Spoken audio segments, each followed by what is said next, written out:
وإليك أنت أيضا همسة أهمسها لك مع البداية. اعلم بارك الله فيك أن كل الأبطال تخرجوا من مدرسة الليل، ففي الظلام تعلموا الإخلاص والإقدام. اعلم أنك لن تكون فارسا مغوارا بالنهار حتى تتعلم الفروسية والرهبانية بالليل. أخبرت عن شاب نحيل الجسم كثير الحياء قليل الكلام، همه الإسلام والعمل للدين، لم يتجاوز 27، لكنه ذو رأي وقول سديد، موفق والتوفيق بيد الله. يقول أحد الشباب: رافقته مرارا في رحلات دعوية، كم أصابنا فيها من التعب والإرهاق والمشقة والعناء، ومع هذا رأيت منه عجب العجاب. كان صاحب قيام ليل، وليس بأي قيام، بل قيام طويل تتعب منه الأقدام. أحبتي، كثير هم الذين يقومون، لكن أين قيام من قيام؟ من وقف دقيقة ليس كمن وقف ساعة. يقول الشاب عن صاحب ذلك الجسم النحيل: كان يقوم في الليلة الواحدة ب5 أجزاء من القرآن. كان يقوم في الليلة الواحدة ب5 أجزاء من القرآن، وما تخلف عن ذلك ليلة واحدة مهما كانت الظروف ومهما كانت الأحوال. قلت: هكذا هم الصادقون.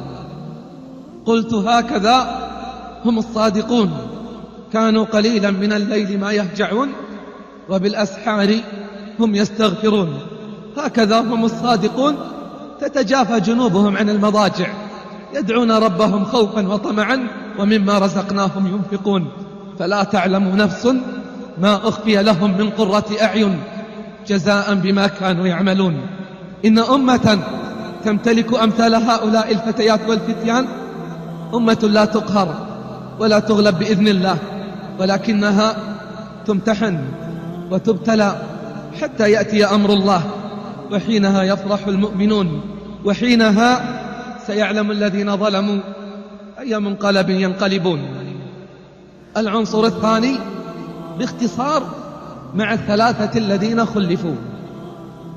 إنه خبر توبة زكاها الله في القرآن، ثم أمرنا الله أن نكون منهم ومعهم.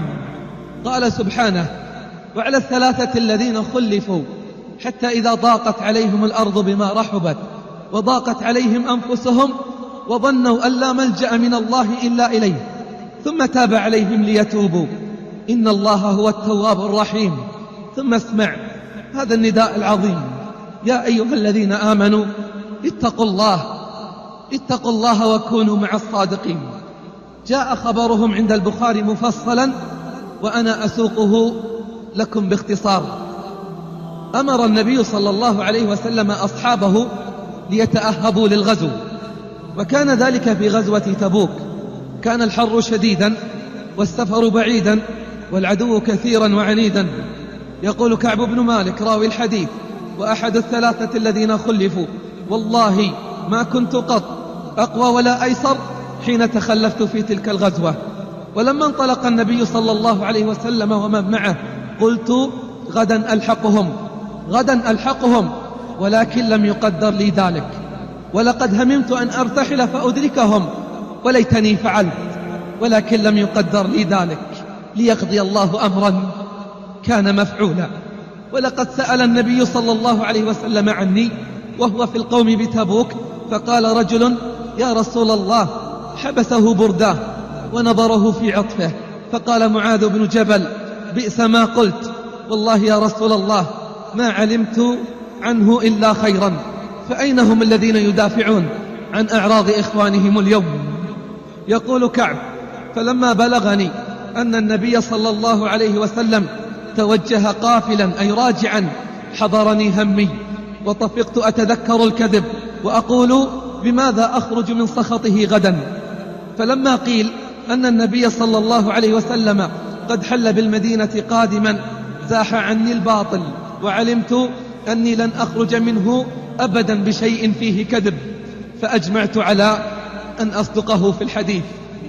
جاء المخلفون وكانوا 87 فطفقوا يعتذرون ويحلفون، فقبل منهم النبي صلى الله عليه وسلم علانيتهم ووكل سرائرهم إلى الله. أحبتي، الله لا ينظر إلى المظاهر، ولكن الله سيبتلي السرائر. فلما جئته تبسم تبسم المغضب، فلما جلست بين يديه قال لي: ما خلفك؟ ألم تكن قد ابتعت ظهرك؟ قلت: بلى، والله لقد علمت لئن حدثتك بحديث كذب ترضى به عني ليوشكن الله أن يسخطك علي، ولئن حدثتك حديث صدق تجد علي فيه إني لأرجو فيه عفو الله. أحبتي، قد تأخذ ما عند فلان أو فلان بالكذب أو الافتراء، ولكن والله الذي لا إله إلا هو إنك لن تأخذ ما عند الله إلا إذا صدقت مع الله. والله لن تأخذ ما عند الله إلا إذا صدقت مع الله. قد تنصب على فلان وتضحك على فلان وتأخذ ما تشاء، ولكن لن ينجيك من الله إلا أن تصدق مع الله. قال كعب: والله ما كان لي من عذر، والله ما كنت قط أقوى ولا أيسر مني حين تخلفت عنك. فقال صلى الله عليه وسلم: أما هذا فقد صدق، فقم حتى يقضي الله فيك.